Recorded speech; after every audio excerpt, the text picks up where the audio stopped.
Je vous souhaite à toutes et tous la bienvenue sur ce webinaire sur les voies de synthèse en communication alternative et améliorée. Écoutez, c'est un thème que je trouve qu'on n'entend pas forcément trop. Donc, ça m'a paru intéressant de proposer voilà, pour le mois de l'ACA, le mois d'octobre, cette proposition. Alors, ça devait être un petit événement local sur Toulouse. Et en fait, de fil en aiguille, à partir de sondages de personnes du coin, on s'est dit qu'un format webinaire, ce serait peut-être mieux. Et ma foi, c'était aussi l'occasion finalement d'élargir ça à plus de monde. Et je vois que il y a un intérêt pour cette question puisque voilà, j'ai eu beaucoup d'inscriptions. Donc je vous remercie en tout cas d'être là et de partager ce moment avec nous et de découvrir un petit peu plus de choses sur ces voies de synthèse, sur cette technologie et ce que ça va impliquer aussi. Alors là, voilà, je vais laisser Nicolas. Déjà, je vais le remercier d'avoir accepté de participer et d'animer ce webinaire. Nicolas Mazard, qui travaille donc chez Acapela. Je l'ai dit, je laisserai Nicolas se présenter plus avant avec sa présentation, son diaporama. Que dire? Au niveau du public, là, sur les personnes qui étaient inscrites, on avait voilà, 1/3 de familles, 2/3 de professionnels, pas mal d'orthophonistes, des ergots aussi, et après quand même d'autres professions comme éducateurs, psychologues, quelques spécialistes de l'ACA et, euh, et des formateurs également. Et puis, je ne sais pas si la personne ou les personnes sont là ce soir, mais il y avait aussi des inscriptions de personnes du Canada francophone. Donc, voilà, peut-être nous avons aussi des gens d'un petit peu plus loin que la France. Donc, je ne vais pas m'éterniser trop longtemps. Je vais surtout laisser la parole à Nicolas pour cette présentation sur les voies de synthèse. Merci Mathilde, merci pour l'invitation. Bonsoir à tous. Alors, je vais commencer par partager mon slide en espérant. Hop,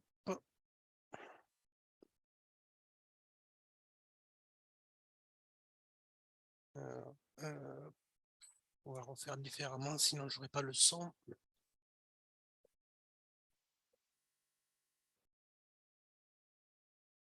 Bon, partager.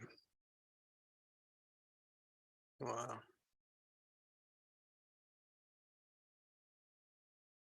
Et c'est parti. Alors, ici. Normalement, vous devez maintenant avoir le diapositive principal, donc qui va lancer ma présentation. Donc, merci à tous de vous joindre à cette session assez tardive pour des heures de bureau. Donc, je me présente, je m'appelle Nicolas Mazard. J'ai vu un petit peu les personnes qui se joignaient à la soirée, donc je connais certains noms, je ne connais pas tout le monde. Donc, je vais commencer par un petit peu me présenter. Donc, je travaille pour Acapela Group. Je suis pour le coup basé, vous avez pu vous en apercevoir depuis quelques secondes avec mon accent, à Toulouse, bien qu'étant né à Paris. Je travaille pour le groupe Acapela. Donc, on a le siège en Belgique, mais on a également une représentation en France, à Toulouse et un peu partout en Europe.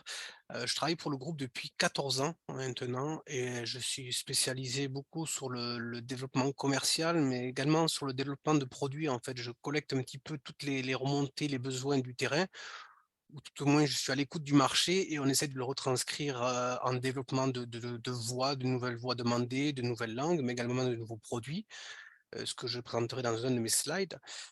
Donc j'ai joué à Capella Group en 2008, en avril 2008. Au départ donc, en revenant un petit peu de l'étranger, sur l'intérêt qui était l'intérêt de l'aspect international, puisqu'on fait nous, à Capella, principalement et j'allais dire quasiment uniquement de la voix de synthèse de la parole. On le fait en 35 langues, donc on a un rayonnement qui est plutôt mondial. Donc l'intérêt était sur les nouvelles technologies, l'aspect international et le fait de pouvoir un petit peu, aussi, pousser une technologie qui était assez, on dit maintenant en anglais «tech for good», mais quelque chose qui était vraiment d'intérêt sociétal. Donc c'était un petit peu les 3 arguments qui m'ont fait joindre le groupe, et pour vous dire, au départ, j'avais pas l'intention d'y rester autant d'années, mais c'est vrai qu'on se prend un petit peu au jeu et c'est passionnant, et aujourd'hui, je me suis un petit peu spécialisé. Alors, je vais être très clair sur le fait que nous, on fait de la voix de synthèse, donc on adresse le marché de la CA, mais je ne suis pas un spécialiste CA, je fais uniquement la partie voix. Mais cet intérêt voix, en fait, cette identité vocale, ça passionne. C'est un sujet qui est illimité, on pourrait en parler des heures. Et l'idée aujourd'hui, c'est de vous présenter un petit peu la voix de synthèse a cappella, ce qu'a cappella fait depuis 30 ans, ce qu'on a développé, l'évolution des technologies.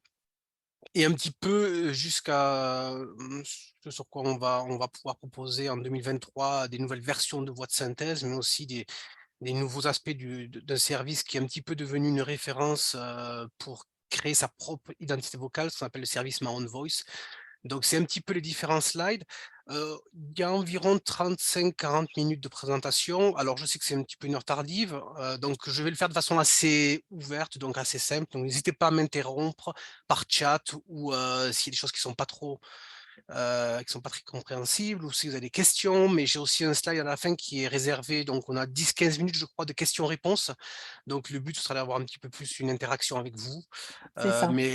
D'accord, donc là n'hésitez pas, sur ce slide vous avez mes coordonnées, donc je suis, ouvert, que ce soit aussi bien par email, sur téléphone ou en scannant les flashcodes, vous pouvez avoir accès à mes profils LinkedIn. Je suis ouvert et je suis accessible pour tout type de sujet, et répondre à vos questions. Donc le sujet, les voix de synthèse en CA. Donc c'est un sujet en fait qui pour Acapella, est présent depuis, quasiment depuis le début, et je vais vous expliquer pourquoi. Puisque la voix de synthèse en fait, on le propose chez Acapella depuis 30 ans. Donc c'est un des slides, mais, sur divers marchés que je vais un petit peu, présenter. Mais un des principaux marchés, c'est vraiment le marché de l'accessibilité qu'on appelle Chacapella. Donc accessibilité, c'est au sens large, donc je vais y revenir. Mais depuis le début, donc, on a adressé ce marché-là et depuis ces 30 dernières années, on a fait évoluer la technologie pour arriver à un niveau, qualitatif qui est assez impressionnant. Mais, on n'est pas encore arrivé. On va encore beaucoup progresser sur les aspects émotion, sur les niveaux d'émotion, sur, les personnalisations de la voix. Donc c'est vraiment un petit peu, l'idée de chez Acapella de toujours être un petit peu à l'affût des nouveautés, ce qu'on peut proposer en amélioration. Sachant qu'Acapella, aujourd'hui, donc comme je l'ai dit, c'est un expert de la voix de synthèse de la parole, text to speech en anglais. On propose 200 voix environ. Alors, je ne sais pas si le slide est tout à fait à jour parce qu'on en produit énormément, annuellement. On a 30 langues, alors 30 ou 35 parce qu'on peut argumenter, par exemple, en suédois, on va distinguer le suédois Suède, le suédois de Göteborg, le suédois, voilà, différentes régions. Mais en soi, on a un peu plus de 30 langues et on développe de nouvelles langues au quotidien. Même principe, là, on travaille actuellement sur l'hindi, par exemple. On a amélioré le portugais. J'aurai des nouvelles choses pour le marché canadien. Je crois qu'il y a des participants du Canada, donc j'aurai un petit peu des nouveautés à partager. Mais l'idée donc, c'est qu'on est sur la synthèse vocale. Je dis bien la synthèse vocale parce qu'il y a aussi souvent dans le domaine de l'industrie du speech, on parle aussi de reconnaissance vocale. Donc c'est l'inverse, c'est on parle et on retranscrit le texte. Ça, Capella ne fait pas, ou on le fait que pour nos outils internes. Mais nous, notre expertise, c'est la voix de synthèse. On est un groupe de 45 personnes, comme je l'ai dit, répartis sur l'Europe avec toute la matière grise, la R&D basée en Belgique. Je suis présent en France avec une partie de la force commerciale. On a aussi des bureaux en Suède, au Maroc et en Italie. Et depuis peu, puisque c'est une information officielle, on est à 100% indépendant d'une société qui est, un petit peu spécialisée dans la AC ou la CA, c'est, Tobii Dynavox. Donc ça, c'est depuis avril cette année. Donc dans le monde, un peu plus de 1000 clients. Et donc pour revenir un petit peu sur les marchés que nous adressons, donc l'accessibilité, c'est un des marchés, c'est celui qui me passionne, mais on ne fait pas que l'accessibilité. Et notamment, au travers de différents marchés, vous pouvez entendre les voix d'acapella. Vous pouvez entendre sur, ce qu'on appelle les relations clients, l'interaction client ou la téléphonie. Quand vous appelez pour une réservation d'un hôtel, par exemple, ça peut être une voix de synthèse. Dans certains cas, c'est des voix de synthèse personnalisées qu'on a développées pour des sociétés, comme le groupe Accor, par exemple. Vous avez les voix dans la robotique, les robots donc, Nao ou autres qui parlent avec des voix de synthèse. Ouais, Dans Poulain, les pareil. Dans l'éducation également, vous avez des voix qui peuvent être présentes. Par exemple, on a signé un partenariat il y a quelques années et qui est toujours actif avec Google, où vous pouvez utiliser les voix Capella dans les Chromebooks, donc en achetant les voix sur le Chrome Store. Vous avez également les voix que l'on peut retrouver dans l'automobile, même si c'est pas un des plus gros marchés. Par exemple, je crois que les toutes dernières voitures à partir de cette année, surtout 2023 et sur un cycle de 5 ans, les toutes dernières voitures de PSA seront équipées des voix Capella dans le système média infotainment system. Et puis le transport. Le transport, vous voyager par Charles de Gaulle, par exemple, l'annonce en aérogare, c'est une voix Capella. Vous prenez le tram, à Toulouse ou les bus, donc du réseau Tisséo, c'est une voie a cappella.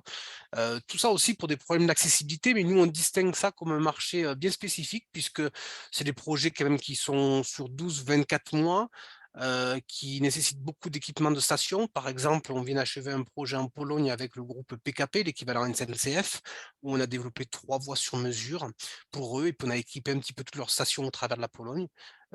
Également, Deutsche Bahn en Allemagne et d'autres un peu partout en Europe et dans le monde. Et puis le marché de l'accessibilité, alors comme je disais, l'accessibilité, au sens général, global. Donc l'accessibilité, ça commençait avec les personnes malvoyantes ou aveugles qui avaient besoin d'une voix, au travers de leur lecteur d'écran pour accéder au PC. Mais il y a également de l'accessibilité pour des personnes, dyslexiques, donc la CA aussi, c'est un sous-segment, des personnes âgées. Donc tout ça un petit peu, ça constitue le domaine de l'accessibilité ou de l'inclusivité. Donc c'est un petit peu ce sur quoi je me suis spécialisé au travers de ces, dernières années. Donc, ce qu'on fait chez Capella, je vous ai dit 45-50 personnes, c'est qu'on a quand même 70 de l'effectif qui sont des personnes, polytechniciens, spécialistes un petit peu de la voix, de l'intelligence artificielle ou du machine learning, pour utiliser les derniers termes et j'y reviendrai, qui sont au quotidien à développer, à réfléchir un petit peu à quelle est la prochaine étape pour l'évolution de la voix de synthèse. Et pour illustrer un petit peu le propos, je vous ai mis ici deux fichiers son que je vais jouer. Un sur les voix que je vais appeler les voix standards, c'est les voix que nous proposons encore, mais enfin que nous proposons depuis ces 15 dernières années, donc jusqu'à aujourd'hui. Et ce qu'on appelle les voix avec IA, intelligence artificielle, ou les voix neuronales, ou les voix créées avec du machine learning, qui sont les voix de prochaine génération. Quand je dis prochaine génération, il faut quand même savoir que ces voix, on les propose dans notre service cloud, donc en ligne depuis 1 an. Mais en 2023, on pourra aussi les proposer, dans des systèmes plutôt embarqués, des PC, des tablettes, des ordinateurs. Donc c'est vraiment l'évolution et je vous laisse, juger un petit peu de l'évolution, qualitative entre les 2 fichiers. Mathilde, si tu peux me confirmer que ça se joue bien le son? C'est parti pour le premier. Au-delà de la simple vocalisation de texte, Acapella ajoute une subtile couche d'intelligence, pour enrichir la dimension audio avec plus de sens et d'émotion. Voilà, donc là, c'est une voix qui sonne quand même assez claire, hein, qui est propre, qui est exploitée par le marché, ces divers marchés. Et puis vous avez ici la nouvelle version, donc qui est une voix qu'on appelle voix neuronale. Au-delà de la simple vocalisation de texte, Acapella ajoute une subtile couche d'intelligence, pour enrichir la dimension audio avec plus de sens et d'émotion. Alors l'intérêt surtout des nouvelles voix, des nouvelles versions, je vais expliquer sur un slide un peu plus technique, c'est que on va un petit peu gommer souvent, les défauts que l'on trouve sur les voix de synthèse depuis ces 15 dernières années. C'est que souvent quand vous jouez un fichier ou quand vous jouez avec la voix, vous entendez des petites accroches, des concaténations, des artefacts, des choses comme ça qui sont liées à la technologie. Le but, surtout l'avantage d'une voix, neuronale, c'est de pouvoir gommer tous ces petits problèmes-là, d'avoir une voix très fluide. Donc ça, c'est le premier avantage. L'autre avantage sera d'avoir un modèle qui est très flexible, où on pourra y ajouter facilement de l'émotion. J'y reviendrai un peu plus tard. Mais là, passons sur, un petit peu, l'évolution de la technologie depuis, ces 30 dernières années. Donc comme je l'indiquais, Acapella Group, donc ça a été créé en 2005-2006, mais c'était, à l'origine, la fusion de 3 compétiteurs qui étaient déjà actifs sur le marché depuis de nombreuses années. Donc, dans l'ensemble, on a une expertise depuis et puis un retour sur 30 ans sur le marché. Et on a vu un petit peu l'évolution des des technologies. Donc, je vais vous jouer un petit peu, à ce que, à quoi ressemblait la synthèse il y a 30 ans, au tout début de la synthèse vocale, donc en 1985. Il faut savoir qu'on parlait déjà à cette époque-là, de l'IA, en fait, de l'intelligence artificielle. Donc, quand on dit qu'aujourd'hui on fait des voix IA, c'est pas vrai, en fait. Donc là, j'utilise sur le slide, mais en fait, c'est la voix l'IA, ça existe depuis toujours. L'IA, c'est la volonté de pouvoir, recréer les mimiques de l'humain. Donc, que ce soit la posture, le visage, la voix, donc un avatar, c'est de l'IA aussi, c'est reproduire un humain dans un environnement virtuel. Donc on parle de IA aujourd'hui, mais en fait, c'est pas ça, c'est surtout des voix neuronales ou des voix qui utilisent des techniques de machine learning. Donc quand on vous dit des nouvelles techniques de IA, c'est pas vrai, l'IA, ça fait 40 ans qu'on en fait. Mais donc voici un premier son et la qualité qui existait au tout départ, qui était révolutionnaire à l'époque. This is a multilingual demonstration of text-to-speech synthesis. Ah, première qualité. Alors je m'excuse, les fichiers sont en anglais, mais le but c'est pas comprendre réellement le contenu, mais c'est d'apprécier un petit peu l'évolution qualitative. Donc ça, c'était les premières technologies qu'on appelait la synthèse vocale formant, et puis on est passé un petit peu à une espèce de concaténation avec la synthèse vocale par diphone, second fichier ici. This is a multilingual demonstration of text-to-speech synthesis. Alors c'était pas mal, mais c'était très limité, et on a rapidement évolué à partir de 2005 vers ce qu'on appelle la sélection d'unités, où le but, en fait, c'est de créer une base de données avec des phonèmes. J'ai un slide qui explique un petit peu le principe et ça permet d'avoir une voix qui est très proche du speaker, mais avec l'inconvénient, bien sûr, des concaténations ou des artefacts que vous pouvez entendre lors de lecture. This is a multilingual demonstration of speech synthesis. C'est quand même pas mal, hein, c'est encore aujourd'hui très utilisé sur le marché. This is a multilingual demonstration of speech synthesis. Clairement, les voix que vous entendez dans les produits comme les produits d'Assistiware pour Loco for Text ou des produits de Smartbox, Grid ou des produits de Tobii Dynavox, c'est cette génération, c'est la sélection d'unités. On n'est pas encore passé sur les voix, donc les voix IA ou les voix neuronales. Sur cette base de la sélection d'unités, en technologie, on a pu développer un petit peu ajouter de la diversité, donc créer des nouvelles voix. Donc par exemple, This is a multilingual demonstration of speech synthesis. les voix d'enfants, les célèbres voix d'enfants, d'où on vient tout juste de fêter le 10e anniversaire. On a commencé ce projet-là en 2012 avec des voix britanniques, et 10 ans plus tard, on a un portefeuille de un peu plus de 25 voix d'enfants, en français, en italien, en allemand, en suédois et bien d'autres langues, je crois une dizaine de langues. Donc ça, c'était vraiment un petit peu, aussi une approche, sur le fait de pouvoir un petit peu diversifier le portefeuille, parce qu'avoir une voix d'adulte pour, une personne qui a 10-12 ans, un enfant, c'est vrai que c'est pas agréable. Donc, on a toujours eu cette volonté-là d'élargir le portefeuille, et je reviendrai un petit peu plus sur les travaux récents que nous avons fait dans cette optique.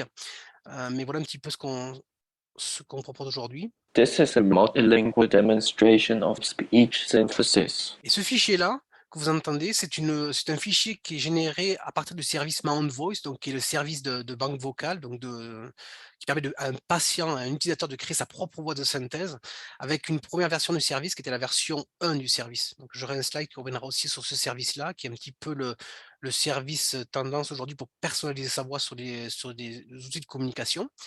Et puis donc les nouvelles générations à partir de l'année prochaine. Ah. Congratulations. I'm so excited for you. I know you worked really hard on this project, and I'm happy it's been such a success. Avec une voix d'enfant. What will we do if the bus is late? Voilà. Donc là, vous pouvez apprécier au travers de ces 30 dernières années l'évolution de la technologie. Alors, c'est résumé en un slide, hein, mais concrètement, il y a eu beaucoup de recherche, de développement, beaucoup d'heures d'enregistrement en studio, qui ont permis un petit peu de constituer ces avancées technologiques. Et je dirais qu'on sait aujourd'hui faire de la voix neuronale de bonne qualité, parce qu'on capitalise sur 30 ans d'expérience et 30 ans de données, en fait, de voix qui ont été enregistrées, d'enregistrement.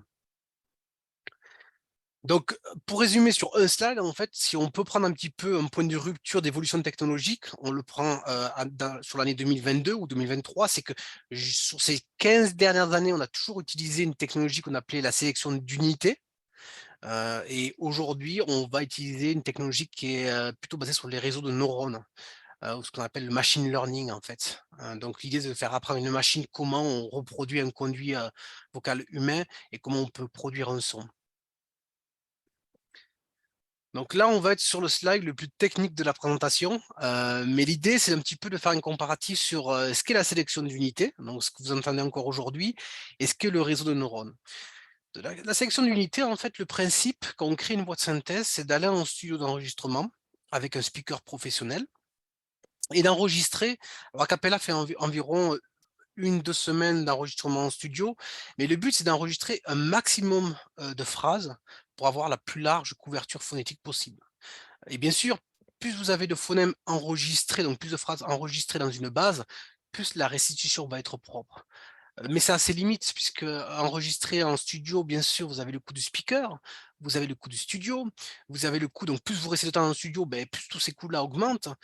Et donc on est quand même limité sur la qualité. On a un petit peu un plafond de verre. C'est vraiment la limite de la technologie sélection d'unité. Donc Acapella, toutes les voix que vous entendez, les voix d'adultes, environ, ça a été des enregistrements de 2 semaines.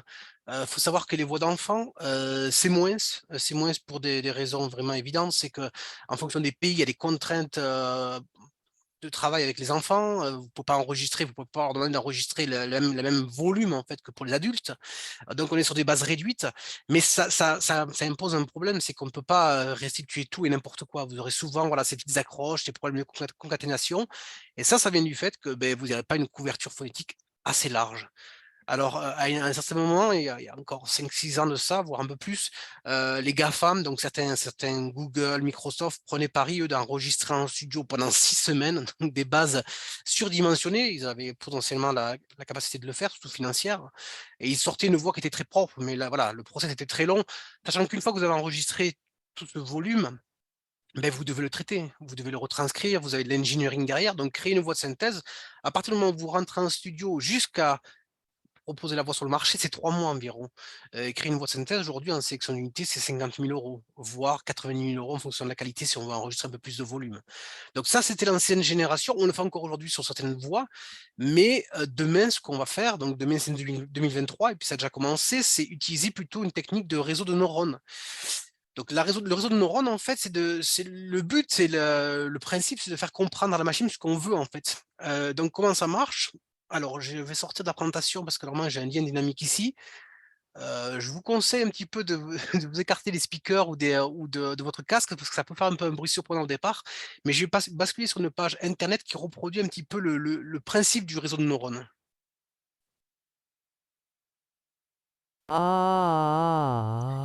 Donc le réseau de neurones, le principe, c'est de reproduire, en fait, le conduit vocal d'un humain et de jouer avec les caractéristiques d'une voix. Le voice box, par exemple, si grave ou aigu, et le pitch. Ça, voilà, je reviens sur la présentation. Ça, c'est le principe du réseau de neurones. Donc, l'idée, c'est que nous, on a capitalisé sur, comme je disais, 30 ans d'enregistrement, de données audio, de données qui sont bien retranscrites, bien annotées. Donc, toutes ces données-là, en fait, on va pouvoir entraîner un modèle. Donc, des voix qu'on a enregistrées, par exemple, en France, auront un certain accent, avec un accent, par exemple, plutôt un accent standard, on va dire télé, parisien. Mais vous pouvez aussi avoir aux États-Unis des voix qui ont été enregistrées dans différentes régions. Donc tout ça, on va entraîner le modèle en disant voilà ce que nous avons enregistré. Ça constitue un modèle. Et le principe, quand vous voulez créer une nouvelle voix aujourd'hui, c'est que vous allez prendre un nouvel utilisateur, un nouveau patient, un nouveau speaker. Vous allez juste lui faire enregistrer quelques phrases pour comprendre à quel type de personne, quel type de voix on a affaire. Et puis, une fois que vous avez un petit peu défini le contour, les caractéristiques de la voix, vous allez balancer ça dans le modèle de neurones que Acapella a produit. Et en fait, le système va essayer de s'approcher du meilleur modèle, en fait, permettant de restituer, de créer une voix de synthèse.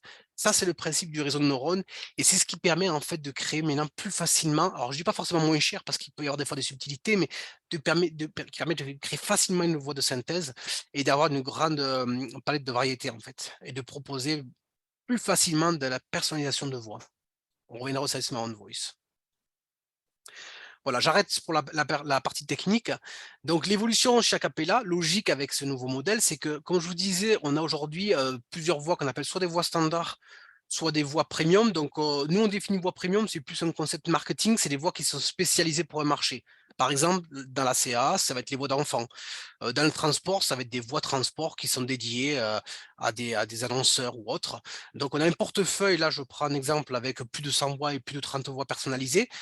Le principe et l'évolution de chaque appel, ce qui va se passer, c'est que toutes ces voix-là qui sont utilisées sur le marché depuis une trentaine d'années, enfin un peu moins pour on va dire une quinzaine d'années, pour la sélection d'unités, toutes ces voies-là vont être converties dans la nouvelle technologie en voies neuronales.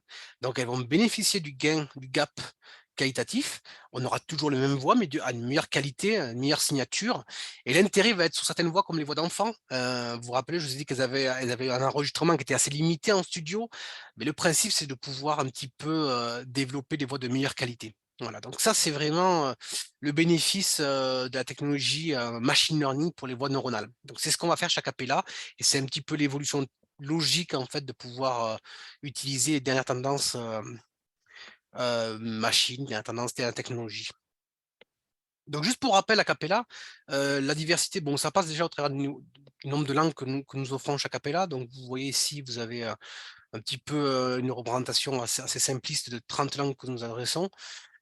Voilà, c'est juste plus pour information, mais surtout le principe aussi chaque appella dans la diversité, c'est de faire des voix un petit peu des voix pour des communautés qui n'ont pas été considérées au départ. Par exemple, les voix d'enfants. Vous voyez, c'était quelque chose qui je crois que quand j'ai joué à Capella en 2008, au bout de 2 mois, j'étais sur une conférence aux États-Unis qui s'appelait Closing the Gap, qui était à Minneapolis, mais qui a toujours lieu et je crois qu'il est en cours cette semaine de mémoire. Certains doivent la connaître. La première réflexion que j'ai eue d'un de mes partenaires, c'était: «Pourquoi chez Capella, il n'y a pas de voix d'enfants?» C'était en 2008. Nous avons commencé à faire des voix d'enfants qu'en 2012. Vous voyez un petit peu le délai qui est pour moi inacceptable. Et aujourd'hui, voilà un petit peu ce qu'on sait faire.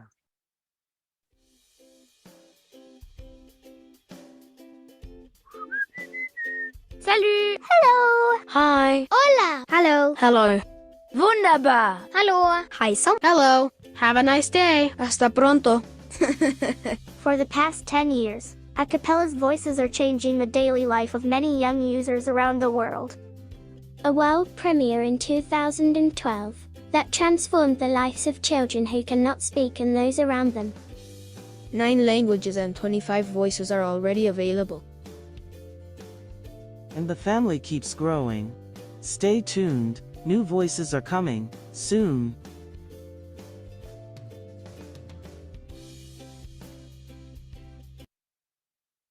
Voilà, donc 10 ans après, donc comme je disais, 25 voix, 10 langues, des voix spécialisées pour la CA, mais elles vont aussi, de par le gain qualitatif sur la nouvelle version, pouvoir être élargies sur un marché un peu plus large.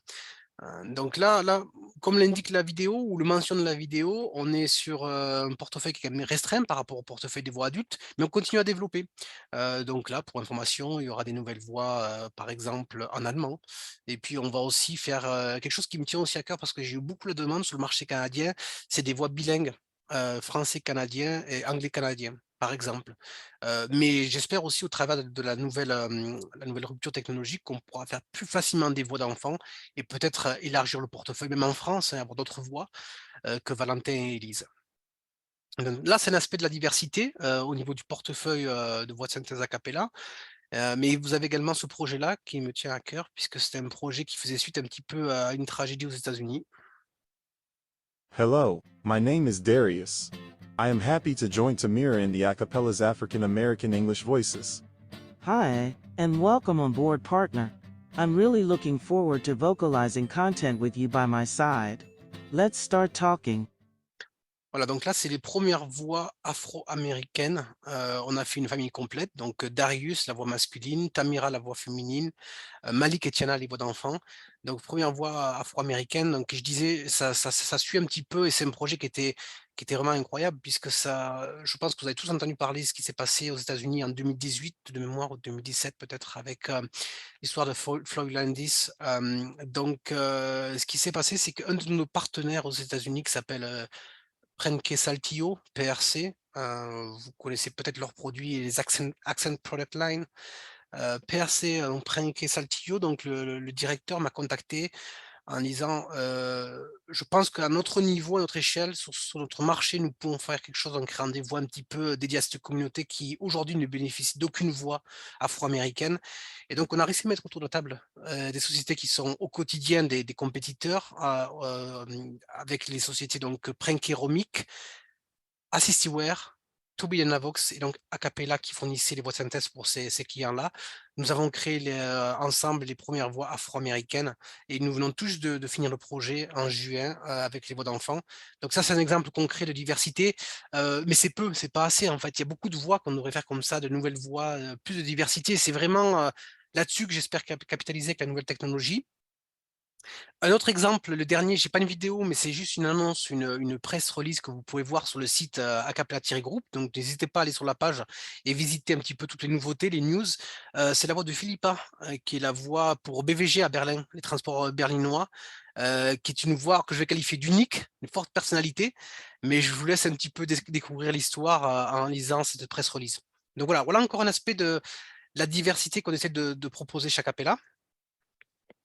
Mais aussi donc, pour revenir un petit peu sur l'usage de ce qu'on appelle la TTS, la voix de synthèse pour la CAA, c'est de proposer, c'est une chose, le portefeuille de voix, donc améliorer le portefeuille de voix, plus de diversité, une meilleure qualité, mais aussi des voix, par exemple, des voix régionales, donc l'occitan, ou autre. Et ça, sans dévoiler un petit peu les projets qui arrivent, on travaille sur un gros projet européen qui permettra, encore une fois, sur la base des nouvelles techniques de machine learning, qui permettra de créer facilement des voix un petit peu, entre guillemets, exotiques ou des voix qui se perdent. Donc ça, c'est un petit peu l'idée de capitaliser, d'élargir l'offre de voix. Donc ça, c'est le premier niveau au service de la CAA.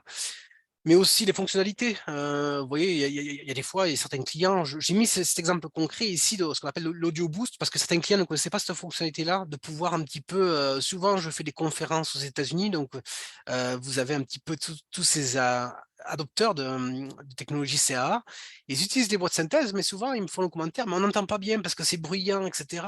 Je leur dis, mais est-ce que vous utilisez l'audio boost, en fait, qui permet d'augmenter le volume dans un environnement sonore? Et ben, certains me disent, mais non, mais c'est quoi l'audio boost? On ne connaît pas, en fait. Ben, c'est une demande du marché, en fait. Certains partenaires nous ont demandé cette fonctionnalité-là parce ils ont remarqué que à l'extérieur, sur la voirie ou dans les salons, ben, l'output n'était pas assez élevé, donc ils voulaient vraiment augmenter les décibels. Et voilà ce que ça donne en exemple concret. Je parle normalement, et de plus en plus bruyamment. Voilà, donc ça, c'est des fonctionnalités qu'on rajoute au niveau du moteur de synthèse. Donc, c'est des petites choses comme ça, mais au quotidien, ça permet vraiment d'avoir voilà, une acceptation. La CA s'approprie la TTS à divers niveaux. Et donc là, il y a beaucoup de choses. Donc, je marque un exemple, hein, mais des exemples de fonctionnalités, il y en a beaucoup sur notre page. Notre aspect de la fonctionnalité, c'est la personnalisation. Par exemple, les exclamations que vous retrouvez dans les voix d'enfants. Pour ceux qui ne connaissent pas. À bientôt. À plus tard, Balthazar. Ah ah! Bonne nuit. Donc ça, ces exclamations, c'est pas de la synthèse vocale, hein, ça fait partie de la voix Élise ou Valentin, de la voix de synthèse, mais en fait, c'est des pré-enregistrements. C'est des expressions que nous avons enregistrées aux enfants. Il y a une centaine comme ça, mais également des sons. C'est le côté un petit peu drôle pour l'usage au quotidien. Bon. Cocorico. Voilà, donc ça, c'est un petit peu comment on essaie vraiment de pas faire uniquement de la voix, mais de faire plus de voix, de faire des voix vraiment fonctionnelles et puis personnalisées. Alors ça, c'est un premier aspect de la personnalisation. On verra un petit peu ce qu'on sait faire, ce qu'on va proposer par la suite. Et quand je dis personnalisation, je viens maintenant sur le service qui est un petit peu le service référence, on va dire, dans le sens où ça n'existait pas avant, tout au moins ça existait, mais pas sur autant de langues. C'est ce qu'on appelle le voice banking. Alors le service chez Acapela s'appelle My Own Voice. Et le voice banking, en fait, c'est la possibilité de personnaliser sa voix pour en fait l'utiliser sur un appareil CAA en lieu et place d'une voix de synthèse du portefeuille régulier d'Acapela.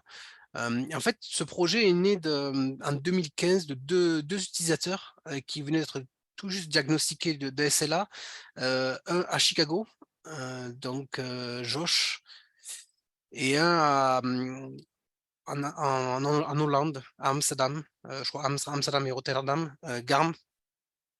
qui m'ont contacté, en fait, qui nous ont contactés et qui nous ont un petit peu posé ce problème-là en disant: Voilà, on a été diagnostiqué avec la SLA. Un des premiers symptômes ou un des symptômes, pas les premiers, un des symptômes va être la perte de la voix. On voudrait pouvoir enregistrer notre voix de synthèse». Donc ça, c'était vraiment le départ du projet. Donc j'ai trouvé ça passionnant, intéressant, mais vraiment le challenge à l'époque, il faut se remettre dans le contexte, hein, c'est pas si vieux que ça, on parle de 2015, mais à l'époque, on savait faire des voix personnalisées, mais uniquement pour les compagnies, en fait, hein. On faisait des voix pour du McDonald's, on faisait des voix pour Accor, on faisait des voix, voilà, des voix comme je l'expliquais, où vous avez besoin d'un speaker professionnel, donc souvent un speaker qui est proposé par le client lui-même ou qui est casté par Acapella. Vous devez aller en studio d'enregistrement, vous devez enregistrer pendant 2 semaines, enfin, des choses qui sont juste impossibles pour quelqu'un qui est diagnostiqué avec une SLA.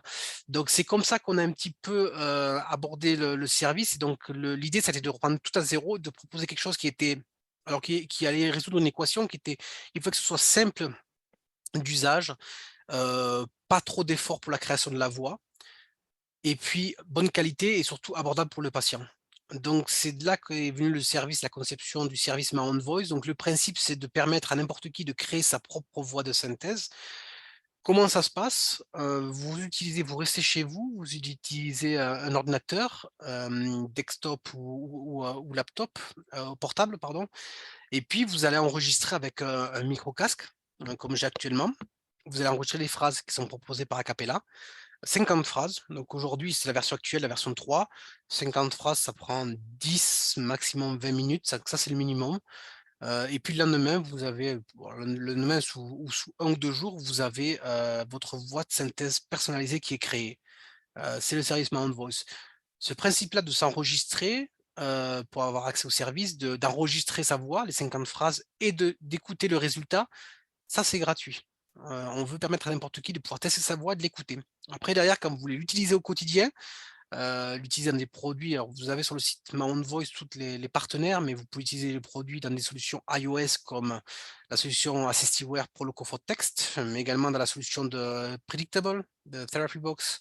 Vous pouvez utiliser la solution avec un environnement Windows, avec le format SAPI. Donc là, ça va être du Pranké, ça va être du Toby, ça va être du Jabla. Mais d'autres solutions également. Et puis, vous pouvez aussi l'avoir en Android. Donc ça, c'est un petit peu les principes d'usage. Et c'est ce qui définit le service My Own Voice. Donc ça a été lancé au départ en 2015, mais il faut savoir qu'en 2015, pour remettre dans le contexte, on utilisait encore l'ancienne génération, donc la sélection d'unités. Donc on était sur 8 heures d'enregistrement, 1500 phrases, pour un résultat qui était vraiment voilà, qui n'était pas super. Quelques patients l'ont fait, mais très peu. Mais par contre, j'étais convaincu qu'il y avait quelque chose qui avait l'intérêt sociétal, donc qui pouvait permettre de changer la vie des gens. Donc, on a vraiment développé, essayé de trouver des alternatives. Et l'alternative est venue un petit peu avec l'évolution technologique et l'usage du machine learning, donc des voies neuronales.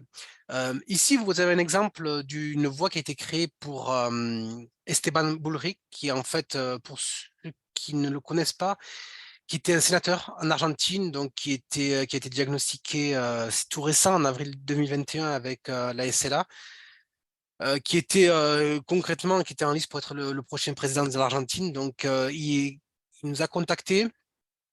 Quand il nous a contactés, c'est déjà trop tard, il avait perdu sa voix.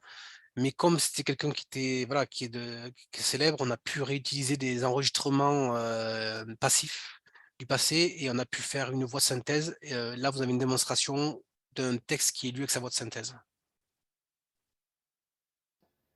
Hola a todos, hoy no puedo estar en el búnker, pero no quería dejar de saludarlos y de estar presente con un mensaje. Hace 4 años yo estaba ahí, festejando nuestro triunfo en las elecciones de 2017.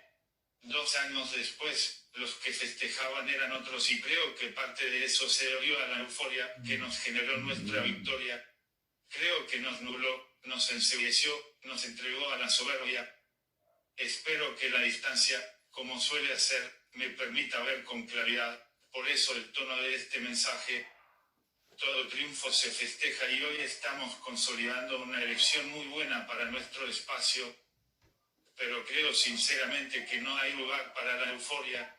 Voilà, je pense que vous avez un petit peu, compris, le principe et surtout la qualité qu'on s'est restituée. Est-ce que le point commun et là où je me suis passionné pour ce service-là, c'est qu'aujourd'hui à 95 et il est utilisé par des personnes qui sont diagnostiquées avec de la SLA. Pas que, parce que dans certains cas, il peut y avoir des personnes qui vont avoir une laryngectomie, qui ont des cancers de la gorge ou autres, qui vont avoir besoin de leur voix de synthèse, soit temporairement, quand il y a une rééducation de la voix, soit sur un plus long terme. Mais dans beaucoup de cas, je suis en relation avec les patients parce que il y a quelque chose qui m'épate toujours, c'est leur force de vivre leur combat et puis sur le degré d'humour qu'ils ont. Et ici, je reprends un petit peu une phrase d'Esteban en espagnol que je traduis en français de façon un petit peu vulgaire sur le fait que souvent dans la rue, il y a le t-shirt qui est un petit peu à l'effigie qui disait: «Je ne suis pas bourré, mais j'ai la SLA». Donc il y a des degrés, c'est vraiment, voilà, je suis toujours un petit peu épaté. Donc ça, c'est un exemple d'une voix. Donc comme je vous le disais, c'est un service qui a été lancé, 2015-2016, donc au tout début, avec une ancienne génération, technologique. Donc au départ, on avait le concept, mais voilà, 8 heures d'enregistrement, pour un patient quand on sait que quand le diagnostic est posé, on parle de 2-3 ans, de vie maximum, que la voix peut se perdre rapidement. Choc émotionnel, donc demander d'enregistrer 8 heures, vous comprenez qu'au départ, c'était vraiment il y avait très peu de personnes qui entreprenaient l'action. On a eu quelques patients, quelques utilisateurs, mais voilà, le résultat n'était pas à la hauteur, au final, donc assez décevant, mais le concept était là, donc j'étais convaincu qu'il fallait poursuivre sur la voie. Mais on a rapidement évolué, donc à partir de la version 2, c'est là qu'on a adopté le nouveau modèle, en fait, plus la sélection d'unités, mais le machine learning. Et là, on a réduit en fait de 1 500 phrases, on est tombé à 350 phrases à enregistrer, donc plus qu'1 heure d'enregistrement. Ce qui était déjà un gap énorme, hein. Je trouvais ça vraiment, considérable entre, 8 heures et 8 heures et 1 heure. Mais aujourd'hui, quand je vous dis 1 heure, je trouve que non, c'est pas bon, c'est impossible. On peut pas demander à une personne de s'asseoir pendant 1 heure. Quand bien même vous le faites en multiples sessions, c'est pas possible. 1 heure, c'est trop long. Mais voilà, ça a été un game changer, comme on dit en anglais, donc ça a vraiment changé un petit peu l'usage et puis rapidement, on a eu de plus en plus d'utilisateurs. Vous pouvez le voir, c'est matérialisé par les courbes ici, pour venir aujourd'hui dans une version qui est une version 3 et qui demande uniquement 50 phrases, donc 10 minutes, qui le propose on propose 20 langues, je crois, aujourd'hui. Et donc là, aujourd'hui, on va être à, je crois, 3 500 utilisateurs pour 2022. Et puis nous avons, 2023, ce sera la prochaine étape, la version 4. Donc ça, c'est ce que je vais un petit peu introduire parce que ça va ouvrir des nouvelles perspectives pour le service. Mais c'est vraiment le service que je développe depuis le début, c'est de façon très encourageante. C'est un service qui est reconnu. Donc là, ça va que je suis tout seul aujourd'hui à l'office parce que je peux vous annoncer que, par exemple, nous serons sur le CES, ça c'est juste à titre d'information, mais plus pour voir un petit peu l'aspect, communication. Nous serons sur le CES à Las Vegas, je serai sur le CES à Las Vegas, en janvier. On présente ce service-là, sur une approche un peu plus large, donc on va dire, en dehors de la CA, parce qu'il y a la CA, il y a l'éducation, il y a la pédiatrique et cetera. Ce service-là donc, a reçu un award au niveau, CES français. Donc il y aura une grosse communication qui va être faite autour de ça. Donc c'est un service qui est reconnu et c'est très encourageant en fait pour continuer un petit peu sur cette voie-là. Donc, l'idée maintenant avec ce service, c'est de le faire évoluer, d'accentuer la qualité, d'augmenter la qualité sans forcément réduire l'effort d'enregistrement parce que 50 phrases, c'est pas beaucoup.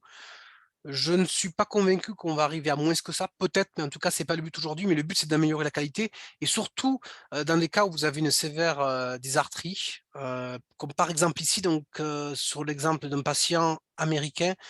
Alors voilà, pour l'instant, les modèles, je l'ai que sur l'anglais britannique et l'anglais américain, donc c'est ce que je vais vous faire écouter aujourd'hui. Sachez quand même que le service Mount Voice 4 va proposer l'amélioration dans plusieurs langues, y compris le français. Voilà, mais je crois que le modèle sort de la R&D semaine prochaine, donc voilà, à partir de la semaine prochaine, je pourrais commencer à voir un petit peu l'évolution pour le français. Mais ici en anglais, un exemple d'un patient, alors on va essayer celui-là, j'ai plus trop en mémoire. A choice of shoes to wear. Ça, c'est l'original du patient, donc sans enregistrement. Le résultat avec la version actuelle, version 3. Hi there. This is my digital voice based on the current version of the service, my own voice version 3. Et donc, on a repris les mêmes enregistrements. on n'a rien touché en termes de contenu, mais on a appliqué le nouveau modèle pour la version 4. Donc, je vous rejoue l'original pour avoir vraiment un comparatif original-voix. Mais voici le résultat avec la version 4. A choice of shoes to wear. Version 4. Oh, pardon. Hi there. This is my new digital voice based on the latest development from Acapella Group. This is the pavement of the new version of the service. My own voice version 4. Alors, sans mentionner le nom du patient, parce que ça reste confidentiel, c'est un patient qui est suivi par le Boston Children's Hospital à Boston. Et quand j'ai fait écouter ce fichier à, peut-être que vous connaissez John Costello, sa réaction a été waouh. Sans me dire de quel patient il s'agit, je sais te nommer le patient sans problème. Donc, qui mieux qu'une personne native, donc américaine, pour juger de la qualité. Donc voilà, il y a un gain qualitatif, mais c'est encore plus vrai sur les personnes qui ont une difficulté à enregistrer. Donc ici, notre exemple. Donc là, on peut entendre une dysarthrie qui est assez prononcée, et la phrase était « choice of shoes to wear ». Voici le résultat en version 3. Hi there. This is my digital voice based on the current version of the service. My own voice version 3. Donc pas bon de mon point de vue, puisque les enregistrements n'étaient pas bons. Donc il y a beaucoup d'artefacts, de problèmes de concaténation, de sifflement. Et voilà le bénéfice avec la version 4, sachant qu'encore une fois, on n'a rien touché en termes d'enregistrement. C'est le même contenu, le même fichier.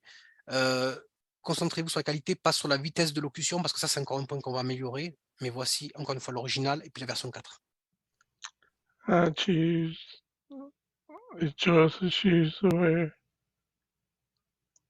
there. This is my new digital voice based on the latest development from Acapella Group. This is the pavement of the new version of the service. My own voice version 4. Voilà. Et ce, uniquement avec 10 minutes d'enregistrement, sachant que les enregistrements n'étaient pas de bonne qualité. Donc là, on l'a présenté au patient. Il était partant pour faire ce test-là, ce benchmark. Donc le patient, bien sûr, a dit bah non, c'est incroyable. Et si vous pouvez me livrer cette version, ça va vraiment me satisfaire au quotidien. Donc, on lui a livré la voix en version Windows API et iOS. Et il l'utilise maintenant au quotidien en lieu et place de l'ancienne version 3. Donc là, ce sera un des bénéfices de la nouvelle version. Mais pas que, parce qu'en fait, j'ai voulu aller un peu plus loin. Donc, comme je vous l'ai dit, aujourd'hui, à 95%, on est sur une population de personnes atteintes de SLA, mais aussi, de plus en plus, je vois des patients, ce qu'on appelle en anglais head and neck, donc patients qui ont laryngtomisé ou qui ont un cancer de la gorge, qui vont passer sur l'étape opération. Au préalable, ils peuvent enregistrer leur voix. Donc, de plus en plus, j'ai ces personnes-là. Également, Parkinson. Et puis d'autres également. Donc, l'idée, c'est de voir plus loin que cette communauté-là, ces communautés-là. Et donc, j'ai demandé à ma R&D pourquoi pas essayer de faire avec des enfants. Parce qu'il y a quand même d'ailleurs moyen, avec ce nouveau modèle qui semble assez optimisé, de pouvoir créer une voix, pourquoi pas avoir une voix personnalisée sur son appareil CAA pour les enfants. Une voix qui peut être enregistrée par le frère, par la sœur, par un ami. Enfin, voilà, c'est ça un petit peu l'idée. Donc, on a lancé le benchmark, on l'a fait en anglais. Donc, on a fait en anglais avec un script qui, au départ, un script pour adultes, donc plutôt compliqué, contrainte pour le speaker, pour l'enfant. Là, on l'a fait avec un enfant britannique de 11 ans. Donc, ici, l'original. Je vais vous jouer après la version 3. On a voulu faire un test avec la version 3. Et puis après, je vous ferai la même chose avec la version 4. Encore une fois, il faut se focaliser sur la qualité. You wear wooden shoes. Original. Hi there. This is my digital voice based on the current version of the service, my own voice version 3. Donc ça, c'était le résultat version 3, qui pour moi n'était pas bon en anglais. Donc au départ, la demande venait aussi d'un partenaire pour le nommer, donc Toby Lenavox en Angleterre, qui me disait on veut ces voix d'enfants. Pour moi, ce n'était pas bon. Par contre, aujourd'hui, avec la version 4, je pense qu'il y a quelque chose qui va être envisageable. Encore une fois, l'original, puis la version 4. You wear wooden shoes. Et la version 4. Hi there. This is my new digital voice based on the latest development from Acapella Group. This is the pavement of the new version of the service, my own voice version 4. Voilà, donc là vous jugez de la qualité par vous-même, mais pour ce qui nous concerne et ce qui me concerne, je pense qu'il y a quelque chose de vraiment intéressant à exploiter pour le marché. Donc, tout simplement, l'idée, c'est de pouvoir aussi étendre Mount Voice 4 l'année prochaine sur un usage aussi pour une audience un peu plus jeune. Et pour ce faire, donc, comme je vous l'ai dit, là, on a fait un test qui était vraiment très sommaire, puisqu'on a utilisé l'enfant a enregistré un script adulte qui n'est pas adapté. Et comme maintenant, aujourd'hui, avec la nouvelle technologie, le machine learning, c'est pas forcément la couverture phonétique que l'on cherche, mais plus la caractéristique de la voix, on peut aussi facilement adapter le script pour l'enfant. Donc là, sur quoi on travaille aujourd'hui, c'est que j'ai mis en ordre de bataille un petit peu mon réseau aujourd'hui international, plutôt on va dire anglophone, de SLP, orthophonistes, enfin tout ce qu'on appelle SLP, SLTs, pour créer ce script enfant, l'adapter pour les enfants. Et le but, ce sera de faire la même chose pour les autres langues comme le français, qui va pouvoir bénéficier de ce gain qualitatif via Mount Voice 4. Français, italien, allemand, suédois et autres, dans le but de pouvoir élargir le service maintenant, pas uniquement aux patients atteints de SLA, mais plutôt sur un usage pour tout le monde, en fait, juste avec la tagline, en fait, la phrase clé que l'on dit en anglais, give a voice to everyone, donc donner une voix pour tout le monde. Donc ça, c'est le service Mount Voice. C'est quelque chose qui me passionne depuis de nombreuses années, donc depuis maintenant 6-7 ans. Et pour ce qui me concerne, je pense que ça va vraiment définir l'évolution de l'usage des mœurs et coutumes de la CA. Donc, c'est d'avoir un appareil simple d'utilisation personnalisable jusqu'à la voix. Hein, c'est vraiment ce qu'on va essayer de faire chez Acapella. Donc voilà, ça termine un petit peu ma présentation. J'espère que ça a été plus ou moins clair sur le principe. J'ai quelques questions. Oui, merci beaucoup, Nicolas. Effectivement, il y a eu une question qui a été posée. Je n'ai pas souhaité t'interrompre pendant l'exposé qui était vraiment très intéressant. Merci encore. Et puis, encourageant. Et moi, en tant que maman, je dois bien reconnaître que c'est vrai que cette technologie My Own Voice, ça présage de belles choses. Et on va, voilà, au-delà du don du sang, de tout ce qu'on... on va avoir des dons de voix, je suis sûre, qui vont se faire aussi. Et on l'espère pour nos enfants aussi qui n'en ont pas encore. Voilà, donc merci beaucoup pour cet exposé et ce travail, hein, bien sûr. Et peut-être, on peut aborder quelques questions. Alors, il y avait une question de Thierry Danigo. Quand tu as montré les différents sons, là, les petites expressions qu'on peut déjà faire par Élise et Valentin. Oui. Donc Thierry disait, OK pour les sons personnalisés, mais quid des voix avec balises pour exprimer la fatigue, la gaieté, la tristesse, la colère? Alors, il faut savoir qu'il y a certaines voix dans le passé qui doivent être encore au catalogue, qui ont différents niveaux d'émotion. Je pense que la voix de Margot, par exemple, en français, le propose. Donc, c'est des voix qui utilisent des balises, des tags, où le principe, c'est qu'on a enregistré avec la speakerine qui a fait la voix de Margot, on lui a demandé d'enregistrer de façon neutre, c'est ce que l'on fait pour toutes les voix, d'une façon un petit peu classique de parler, mais aussi on lui a demandé d'enregistrer d'une façon un peu plus joyeuse ou triste, avec différents niveaux d'émotion. Et au final, on a créé une voix à multiples niveaux, donc la voix neutre, qui est la voix standard, et après des niveaux d'émotion que vous pouvez appeler avec un tag. Vous voulez faire parler Margot de façon joyeuse, vous appelez Margot Happy, ou la version triste, même principe, et vous changerez le niveau d'émotion de la voix. Ça, c'est ce qu'on a fait sur ces quelques voix depuis ces 15 dernières années.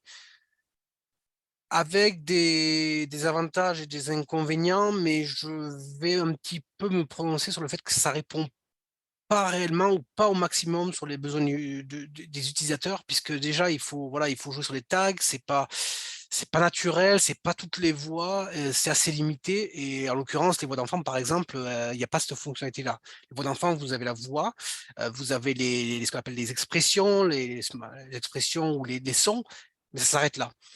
Par contre, ça c'est ce qu'on fait jusqu'à présent, mais par contre, avec les nouvelles versions, les nouvelles technologies, les voies neuronales, et en jouant sur ce qu'on appelle l'interpolation, on va pouvoir facilement créer des voix avec différents niveaux d'émotion, des voix plutôt joyeuses, des voix tristes.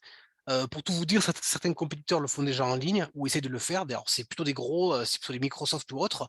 Mais chaque Acapella, c'est aussi un travail de la R&D de pouvoir faire ça sur la base de la nouvelle technologie. Donc aujourd'hui, je dirais qu'on On y répond partiellement avec certaines voix qui proposaient différents niveaux d'émotion, mais pour moi, c'est quand même un aspect limité. Demain, ce sera a priori plus facile avec les nouvelles technologies. Cela dit, voilà, il faudra toujours l'appeler soit avec un tag, mais vraiment dans l'absolu, ce qui serait, et ça je le vois vraiment peut-être un peu trop à l'avance, dans 5 ou 10 ans, et c'est trop loin à l'échelle du temps, mais ce qui sera vraiment intéressant, c'est quand on sera capable de vraiment combiner des voix émotives, émotives vraiment avec cette base de voix neuronale, avec ce qu'on appelle de la NLU.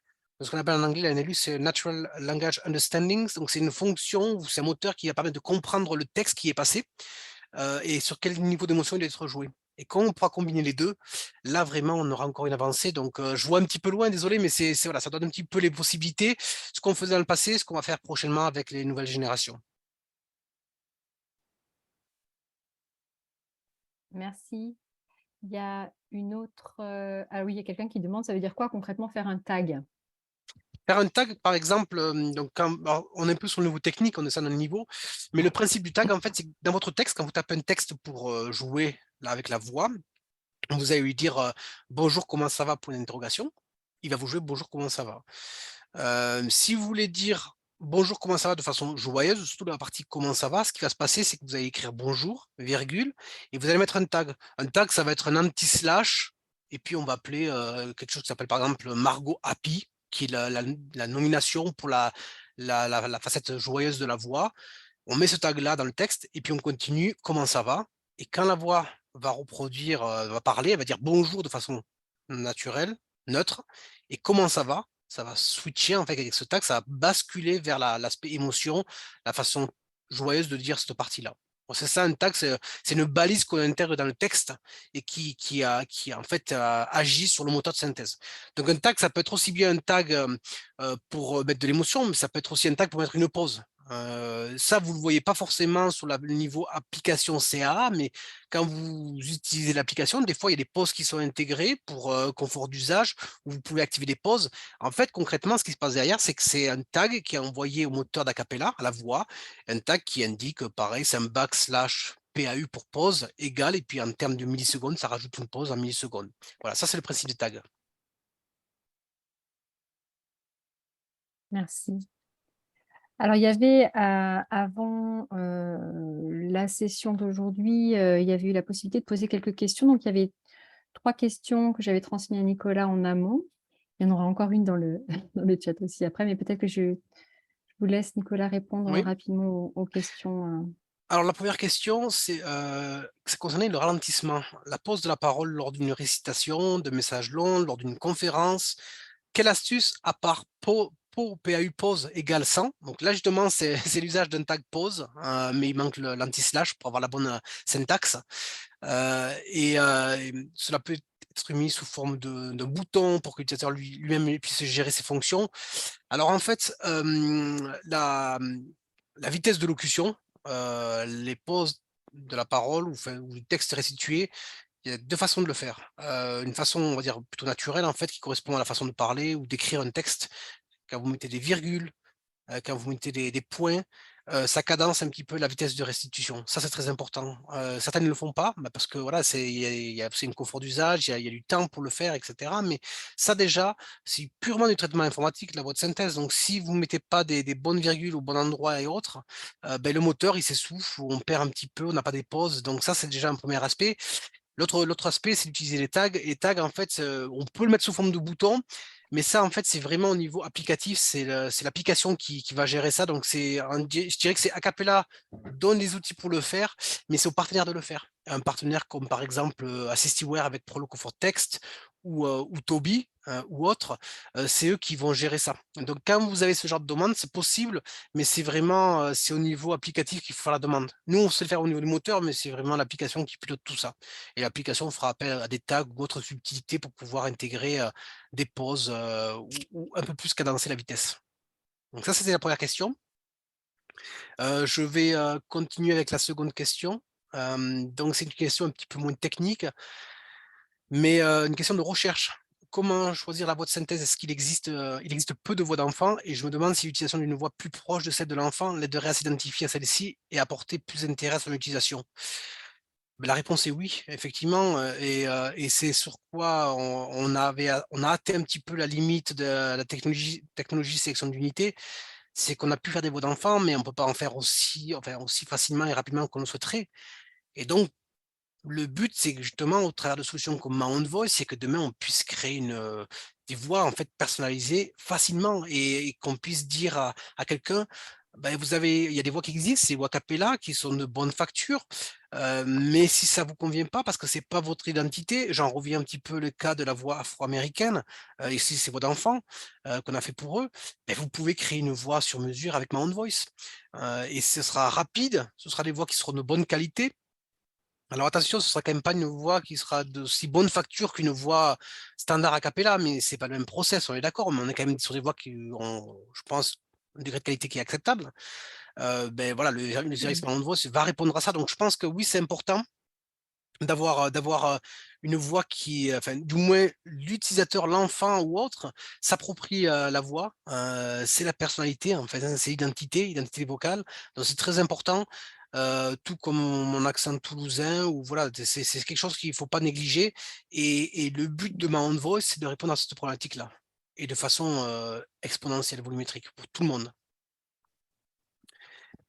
Et la dernière question que j'avais reçue en avance, c'était disponibilité. Donc là, je pense que c'est plus une question produit. Offre a cappella concernant l'acquisition à l'unité d'une voix a cappella en SAPI 5 Windows. Alors là, je pense qu'on fait référence aux voix standards. Donc aujourd'hui, c'est vrai qu'on ne propose pas des voix en SAPI sur l'espèce de Voice Store. Ça, c'était des raisons stratégiques par rapport aux accords partenariats qu'on avait avec nos fournisseurs. Ce que je vois comme évolution ici, ça va être encore avec du Ma Own Voice, puisque le Ma Own Voice, vous allez pouvoir créer votre voix, et vous pourrez aussi la télécharger en version SAPI. Alors, ce ne sera pas la voix a cappella standard, mais c'est une voix qui sera accessible en SAPI.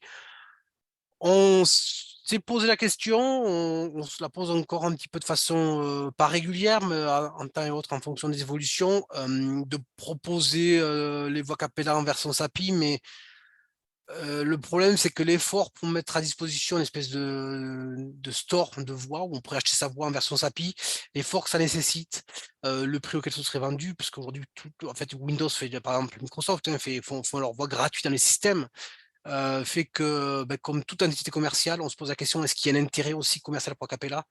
Clairement, et la réponse aujourd'hui est non, malheureusement, mais je pense que Ma Own Voice permettra aussi quand même de créer des voix, voilà, et puis d'avoir une version voix SAPI, sur ce principe-là. Donc voilà pour les 3 questions qui avaient été envoyées à l'avance, et puis Merci. dispo pour les autres questions.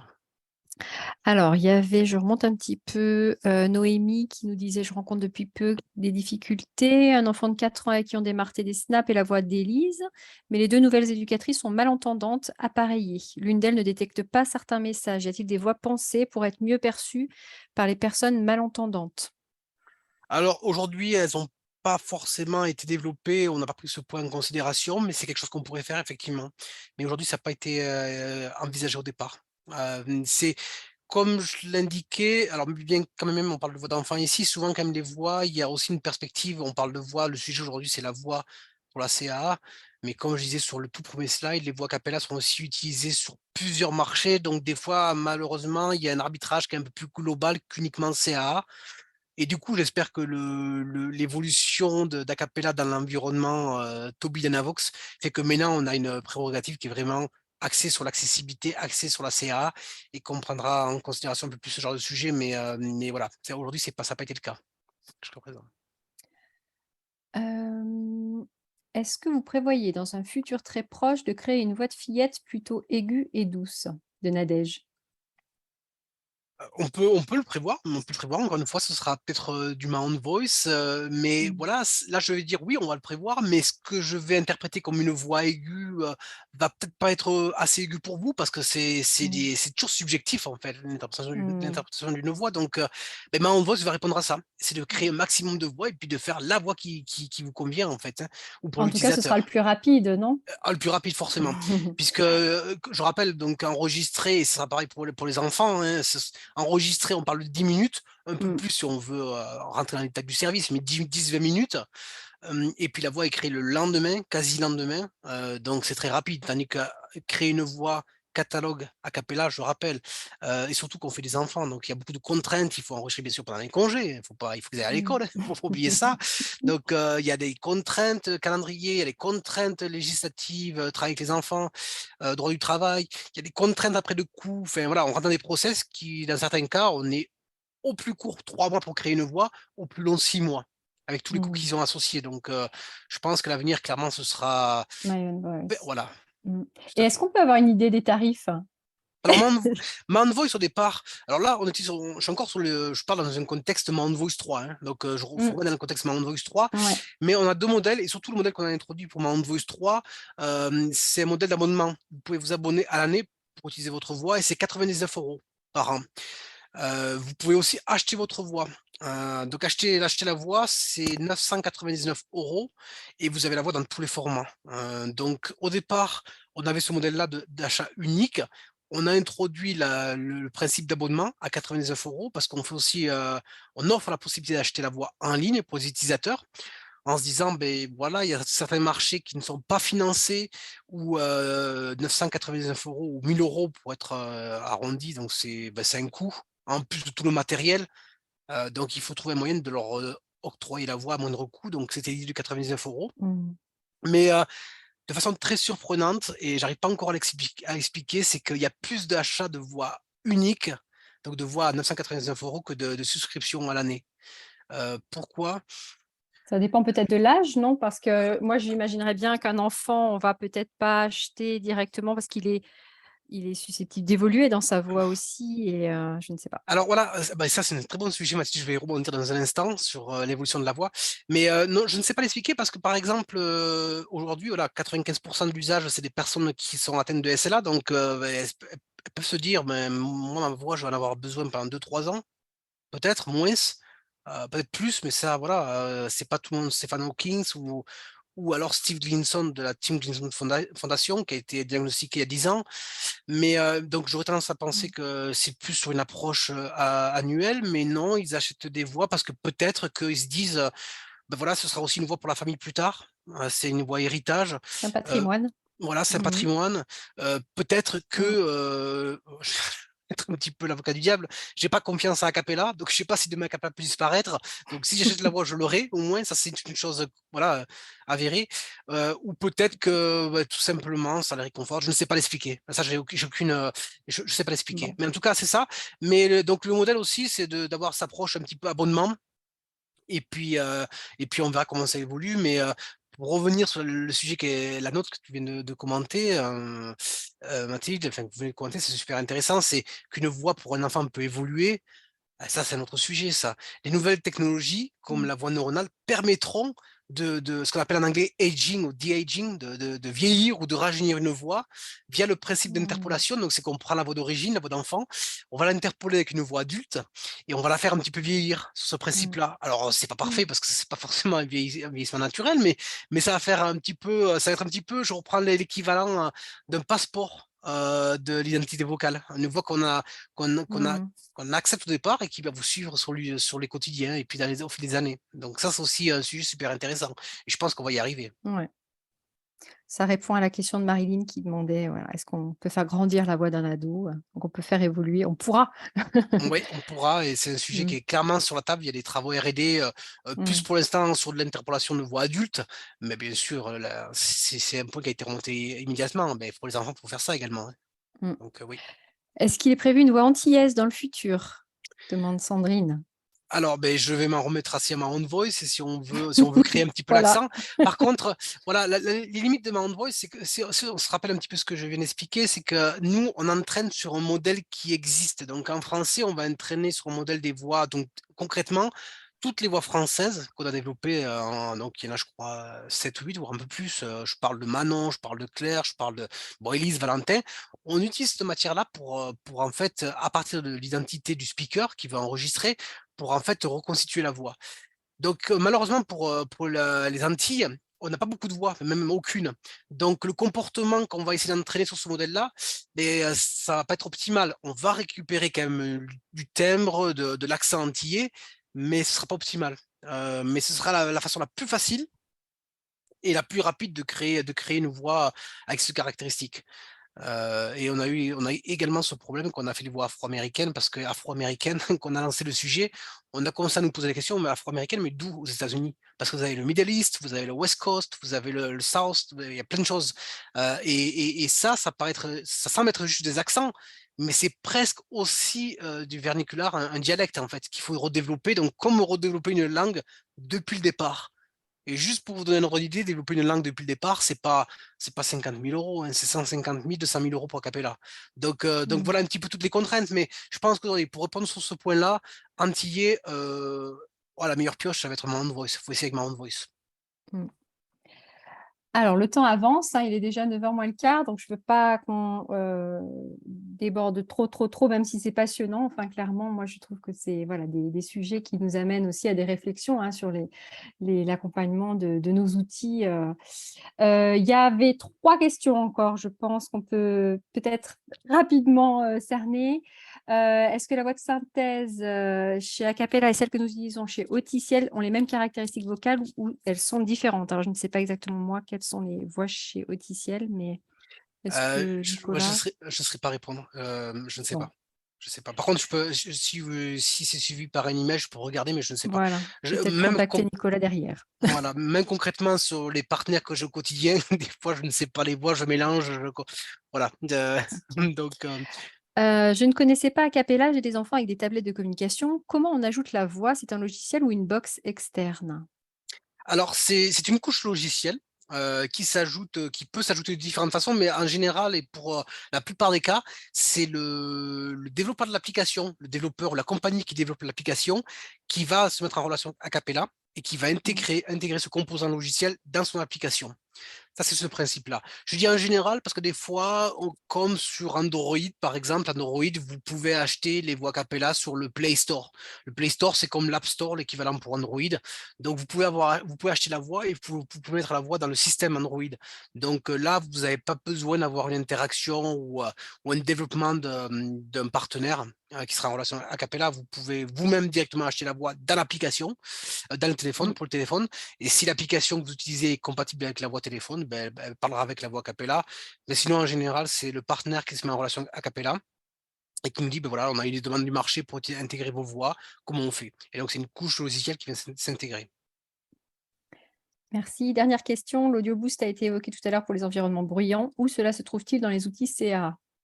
Alors voilà, là on en revient un petit peu des fois à soit un manque de communication d'Acapella, soit le partenaire n'a pas fait l'intégration, mais en fait, nous, on doit montrer cela au partenaire et c'est le partenaire qui fait l'intégration dans l'application CAA.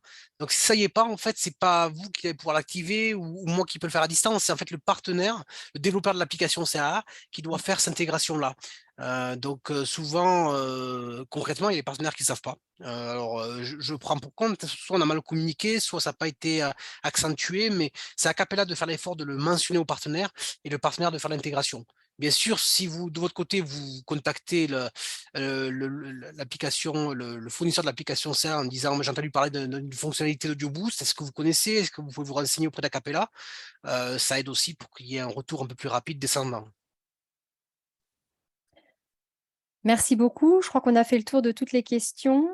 Écoutez, je pense qu'on va conclure, maintenant sur cette présentation et je voudrais profiter de l'occasion, déjà je remercie, hein, vraiment encore une fois Nicolas et puis je me permets de profiter de l'occasion pour vous rappeler qu'on a, voilà, annoncé la semaine dernière un événement qu'on allait organiser en région Occitanie sur Toulouse, les rencontres internationales des CAA et une des thématiques, au niveau de nos on va avoir des thématiques par demi-journée et la dernière demi-journée, la thématique sera consacrée à la notion de voix et on aura une invitée du Canada qui nous parlera un petit peu de ce que c'est comme expérience de s'exprimer à travers une voix de synthèse.